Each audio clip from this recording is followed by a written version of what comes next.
बहुत कमी होती है। ध्यान देने योग्य बात है, मंत्रों पर अविश्वास मत करो, नाम पर अविश्वास मत करो। तुम अनुष्ठान को जानते ही नहीं कैसे किया जाता है। एक कामना की पूर्ति, तुम विश्व की कामना की पूर्ति कर सकते हो, विश्व की कामना की पूर्ति। बोले आप क्यों नहीं कर लेते? क्योंकि हम विश्वात्मा की कामना किए हुए हैं, हम विश्व की नहीं। हम जिस बात की कामना किए हुए हैं उसके लिए विश्व का विस्मरण करना है। मन मन की रुचि जान नेह विधि अनुसरें। हम प्रियालाल की मन की बात जानकर उनकी सेवा में रत होना चाहते हैं। नहीं, नाम और मंत्र में इतनी ताकत है, आप उसको समझ नहीं पाएंगे। आप विचार करके देखिए, जब कोई पवित्र अनुष्ठान कोई राक्षस करता था तो बहुत पहले से ही वो मदिरा त्याग देता था, मांस खाना त्याग देता था, दूसरे की निंदा करना त्याग देता था, अपवित्रता का त्याग कर देता। परम पवित्र ऋषियों की तरह होकर वो तब अनुष्ठान करता था। यद्यपि वो जगत विनाश के लिए अनुष्ठान होता, पर उसके लिए भी पवित्रता की ऐसी आवश्यकता थी। अब आप बेविचार करो, शराब पियो, मांस खाओ, गंदे आचरण करो और बोलो हमने राधा राधा कहा लेकिन काम नहीं बना। वो बोल रहे थे कि कितना भी बड़ा संकट हो, फिर बोल रहे हैं। अगर भयानक से भयानक विपत्ति को ऐसे न नष्ट कर दे तो बता देना, कृष्णाय वासुदेवाय हरे परमात्मने प्रणतः क्लेश नाशाय गोविंदाय नमो। इसका जप करो और जब तक तुम्हारा काम पूरा ना हो जाए ब्रह्मचर्य से रहो। झूठ मत बोलना, मदिरा मत पीना, मांस मत खाना, और ना काम हो जाए तो हमें बताना कि भारी से भारी विपत्ति का नाश करके भगवान श्री कृष्ण का आश्रय उसे ऊंचे उठा देगा, इस जगत की धरा से उठा देगा। विश्वास नहीं? आप मदिरा पियो, मांस खाओ, बेविचार करो, सोचो 1,00,000-2,00,000 महात्मा को दे देंगे, हमारी कामना पूर्ति हो जाएगी। बिल्कुल भूल में मत रहना। आपको संशय होता है नाम पे, संशय होता है मंत्रों पे, संशय होता है शास्त्र के विधान पर। आप चलते हो शास्त्र विधान से? कहां चलते हो? अरे हम जब कह रहे कोई राक्षस भी अनुष्ठान करता था तो वो इन नियमों का पालन करता था। इतना अनुष्ठान में कि मेघनाथ को पैरों से मार रहे हैं बंदर भालू, पर वो ना मंत्र छोड़ रहा है, ना हिल रहा है, ना उनकी तरफ देख रहा है। इतना सहनशील होना चाहिए अनुष्ठान के लिए। किसी कामना की पूर्ति के लिए सांगोपांग अनुष्ठान करो, भला कामना की पूर्ति ना हो जाए? नहीं। आप शास्त्रों में पढ़ के देखो, संतान उत्पत्ति के लिए कैसे व्रत, पयोव्रत का कैसे अनुष्ठान किया। पवित्र रह करके इतनी इतनी मात्रा में ये आहार लेना है। इस मंत्र का जब भगवान गर्भ में आ गए, क्या चाहिए तुम्हें? भारी से भारी विपत्ति को दूर करने के लिए आर्त भाव से पुकारो भगवान को। तुम्हें धनी बनना है, अनुष्ठान कीजिए। हम कह रहे किसी विशेष मंत्र आदि की तरफ ना बढ़िए, बोलिए राधा राधा। क्या चाहिए आपको? कृष्ण कृष्ण बोलिए।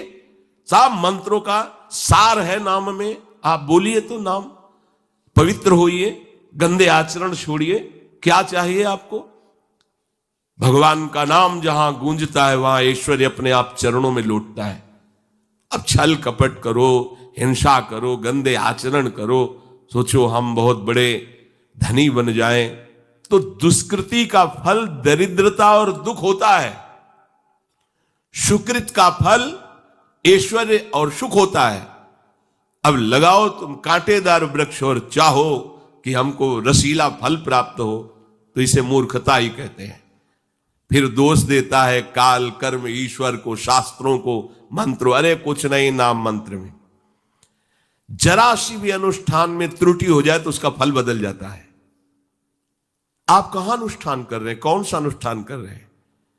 सबसे पहला नियम अनुष्ठान का होता है पवित्र आचरण, ब्रह्मचर्य, सत्यवाद, पवित्र भोजन, संयम से। कोई भी अनुष्ठान कर, किसी भी विषय का अनुष्ठान करके देखो, अभी हो जाएगा। ये तो हमसे नहीं होगा, तो फिर आप बड़ी बड़ी कामनाएं करते हो, हवा में कामनाएं पूर्ण हो जाएंगी। किसी की भी काम, किसी का भी महाबली या तेजस्वी पुत्र पैदा हुआ, उसको देखो कैसे रहा है, उसके माता पिता कैसे आचरण किए हैं। 10,000 वर्ष तक भगवान श्री हरि में मन लगाकर निरंतर मंत्र जपने पर कश्यप और विंता जी ने भगवान गरुण जी को प्रकट किया।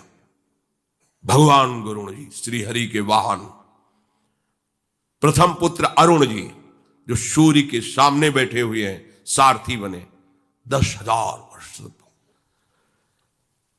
करदम जी भारी तपस्या करके पत्नी प्राप्त कर रहे हैं, तो भगवान स्वयं कपिल देव जी के रूप में अवतार ले रहे हैं। बिना भजन के, बिना पवित्रता के, बस कामनाओं की पूर्ति, हवा में कामनाओं की पूर्ति हो जाएगी। मनमानी आचरण, कुछ नींबू काट दो, उसमें सिंदूर रख दो, या कलावा बांध दो, या अंगूठी बांध लो, या जंतुर मंत्र बांध लो, भस्म, इनसे कुछ होगा? कुछ नहीं होगा। राधा राधा राधा राधा राधा, जो कर चाहोगे हो जाए, पर पवित्र आचरण, साथ में पवित्र आचरण हो। एक किसान भी अन्न बोता है तो खेती को तैयार करता है। आपको अपने हृदय की भूमि तैयार करनी होगी। कामना पूर्ति के लिए ऐसे थोड़ी चला जाता है। देखो ना, ऐसे एक चपत लगा दी सुरुचि ने, क्योंकि उसकी रुचि के खिलाफ हुआ कि वो पिता की गोद में बैठना चाहते थे। छत्री बालक माता के पास गए, उनका नाम सुनीति है।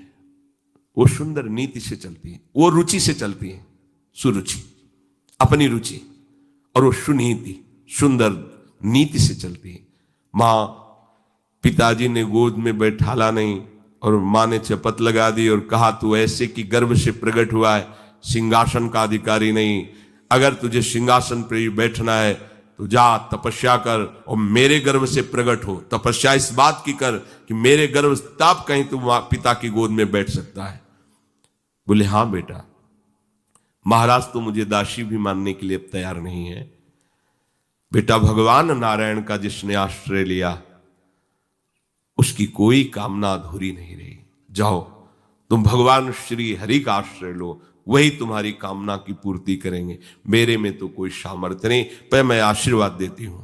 मेरा आशीर्वाद कवच की तरह तुम्हारी रक्षा करेगा। 5 वर्ष का बालक चला भगवान की प्राप्ति के लिए। वो प्रेम नहीं चाह रहे हैं, वो पद चाह रहे हैं। कैसे जीवन व्यतीत किया देखो। 6 महीने की बात। बोले 6 महीने में, 6 महीने में एक छोटा सा बालक इतना कष्ट सह रहा है। 6 महीने तो बहुत समय हो गया। भगवान तो इससे भी बहुत करुणा में, एक आर्त पुकार में उपस्थित हो जाते हैं। एक बार जिन नाम ली हित सो होय अति दीन। अगर कोई कामना नहीं है, केवल प्रभु की मिलन की चाह है और हृदय आर्त भाव से पुकार दे तो दूसरा नाम नहीं लेना पड़ेगा। एक बार जिन नाम ली हित सो होय अति दीन, ताको संग न छाणहि ध्रुव अपनो कर लीन। ये महाऋषि शेखरों के वचन है, कोई ऐसे मिथ्या वचन थोड़ी। श्वास को भी रोक लेते हैं। भगवान का जो मंत्र श्री देवर्षि नारद जी ने दिया उसी का ध्यान कर रहे हैं। ऐसा पद मिला कि सप्त ऋषि परिक्रमा करते हैं। ना उनके पिता को मिला, ना उनके पितामह को मिला। इसके आगे तो है ही नहीं। एक उत्तानपाद, महाराज मन, ब्रह्मा, बस ऐसा पद मिला कि किसी को पद नहीं मिला।